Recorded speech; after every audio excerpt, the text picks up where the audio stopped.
بسم اللہ الرحمن الرحیم نحمده ونصلی علی رسوله الکریم اما بعد بسم اللہ الرحمن الرحیم۔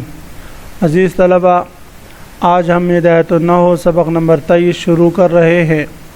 اس سبق میں ہم فعل کے احکام سے متعلق پڑھیں گے۔ آج کے اس سبق کا خلاصہ یہ ہے کہ مصنف علیہ رحمہ نے فعل سے متعلق چند حکموں کو ذکر کیا ہے، فعل کے چند احکام ذکر کیے ہیں۔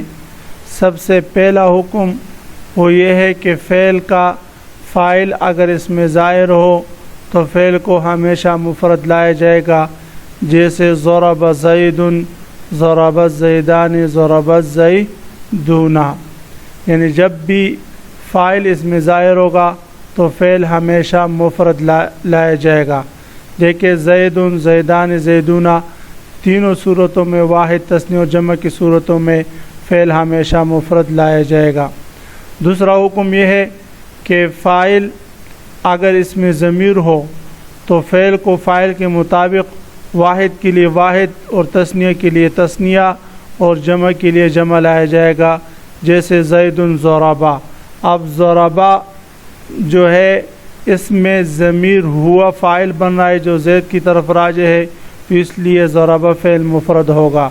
الزیدان ضربا، اب چونکہ ضمیر زیدان کی طرف راجع ہے اور یہ تثنیہ، تو اس لیے فعل بھی ضربا تثنیہ لایا گیا۔ الزیدون ضربو، اب ضربو میں ضمیر زیدون کی طرف راجع ہے اور وہ جمع ہے، تو اس لیے فعل بھی جمع لایا گیا۔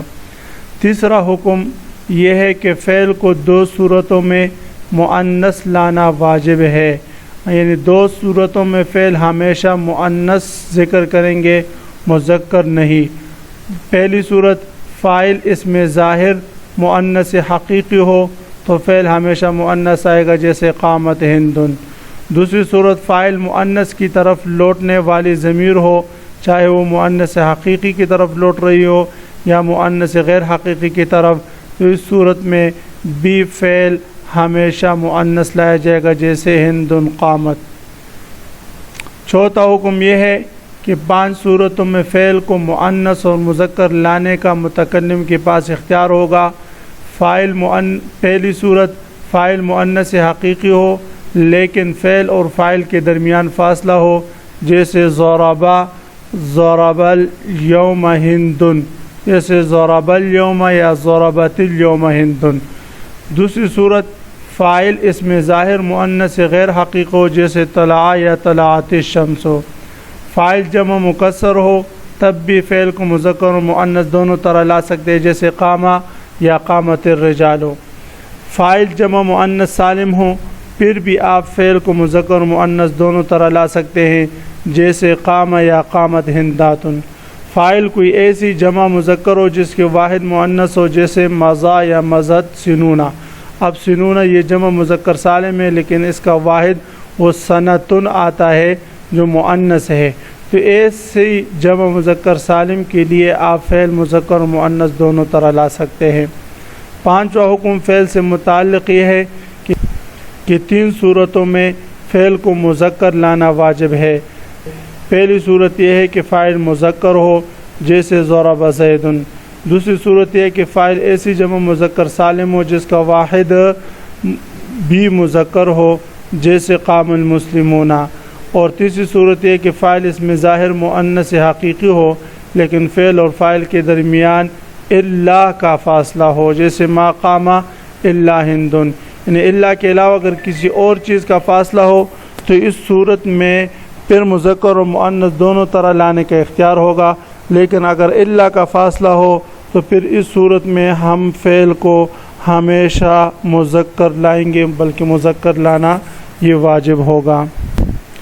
یہ عزیز طلبہ، اب ہم آتے ہیں کتاب کی طرف۔ سب سے پہلے ہم عبارت پڑھیں گے، وَإِنْ كَانَ الْفَاعِلُ مُظْهَرًا وُحِّدَ الْفِعْلُ أَبَدًا نَحْوُ ضَرَبَ زَيْدٌ وَضَرَبَ الزَّيْدَانِ وَضَرَبَ الزَّيْدُونَ وَإِنْ كَانَ مُضْمَرًا وُحِّدَ لِلْوَاحِدِ نَحْوُ زَيْدٌ ضَرَبَ وَسُنِّيَ لِلْمُثَنَّى نحو الزیدان ضربا وجمع للجمع یا وجمع للجمع نحو الزیدون ضربوا اگر فاعل اس میں ظاہر ہو وحد الفعل ابداً تو فعل کو ہمیشہ مفرد لایا جائے گا۔ اب یہاں پر بظاہر ایک اعتراض ہو سکتا ہے کہ بھئی بحث تو مرفوعات میں سے پہلی قسم فاعل کی چل رہی تھی، تو مصنف علیہ رحمہ نے بیچ میں فعل کے احکامات شروع کیے، تو فعل کے احکامات ذکر کرنے کا کیا مطلب؟ تو اس کا جواب یہ ہے کہ فعل کا فاعل سے گہرا تعلق ہوتا ہے۔ فاعل کا فعل کی چونکہ فعل کا فاعل سے گہرا تعلق ہوتا ہے، تو اس لیے اس تعلق کی بنا پر مصنف علیہ رحمہ نے فاعل کی بحث میں فعل کے احکام ذکر کر دیے۔ چونکہ فاعل کے مذکر اور مؤنث یا فاعل کے اسم ظاہر یا اسم ضمیر ہونے سے فعل کے واحد تثنیہ جمع یا مفرد اور مذکر لانے پر گہرا اثر پڑتا ہے، تو اس لیے مصنف علیہ رحمہ نے فاعل کی بحث میں فعل کی ابحاث یا فعل کے احکام بھی ذکر کیے۔ تو سب سے پہلا حکم ذکر فرما رہے اگر فاعل اس میں ظاہر ہو وحد الفعل ابداً تو فعل کو ہمیشہ مفرد لایا جائے گا، جیسے ضرب زید و ضرب الزیدان و ضرب الزیدون۔ اب دیکھو زید زیدان زیدون تینوں ہیں لیکن فعل مفرد ہی لایا گیا ہے۔ وَإِنْ كَانَ مُضْمَرًا دوسرا ضابطہ یہ کہ اگر فعل اسم ضمیر ہو وحد للواحد وسنی للمثنى وجمع للجمع، اگر فاعل اسم ضمیر ہو تو پھر اس صورت میں ایک فاعل کے لیے فعل مفرد لایا جائے گا، تثنیہ فاعل کے لیے فعل تثنیہ لایا جائے گا، اور جمع کے لیے فعل بھی جمع لایا جائے گا، جیسے زید ضرب وثنی للمثنى، اور تثنیہ کے لیے تثنیہ لایا جائے گا جیسے الزیدان ضرب، اور جمع للجمع، اور جمع کے لیے جمع لایا جائے گا جیسے الزیدون ضربوا۔ وَإِنْ كَانَ الْفَاعِلُ مُؤَنَّثًا حَقِيقِيًّا وَهُوَ مَا بِإِزَائِهِ ذَكَرٌ مِّنَ الْحَيْوَانِ، اور اگر فاعل مؤنث حقیقی ہو، مؤنث حقیقی کیا بلا ہے؟ وَهُوَ مَا بِإِزَائِهِ ذَكَرٌ مِّنَ الْحَيْوَانِ، یا وہ مؤنث بِإِزَائِهِ جس کے مقابلے میں ذَكَرٌ مِّنَ الْحَيْوَانِ حیوان مذکر موجود ہو، جیسے امرأۃ کے مقابلے میں رجل ہے۔ تو فرما رہے یہ شرط ہے وَإِنْ كَانَ الْفَاعِلُ اگر فاعل مؤنث حقیقی ہو اُنِّثَ الْفِعْلُ أَبَدًا تو فعل کو ہمیشہ مؤنث ہی لایا جائے گا۔ اُنِّثَ الْفِعْلُ أَبَدًا یہ جزا واقع ان شرطیہ کے لیے إِن لَمْ تَفْصِلْ بَيْنَ الْفِعْلِ وَالْفَاعِلِ، بشرطے کہ اگر آپ فعل اور فاعل کے درمیان فاصلہ نہ لائیں، جیسے قامت ہندن، جیسے کیا بھئی قامت ہندن۔ اب یہاں پر قامت اور ہندن کے درمیان کسی قسم کا فاصلہ نہیں ہے، تو اس لیے یہاں پر فعل کو ہمیشہ مؤنث لائیں گے۔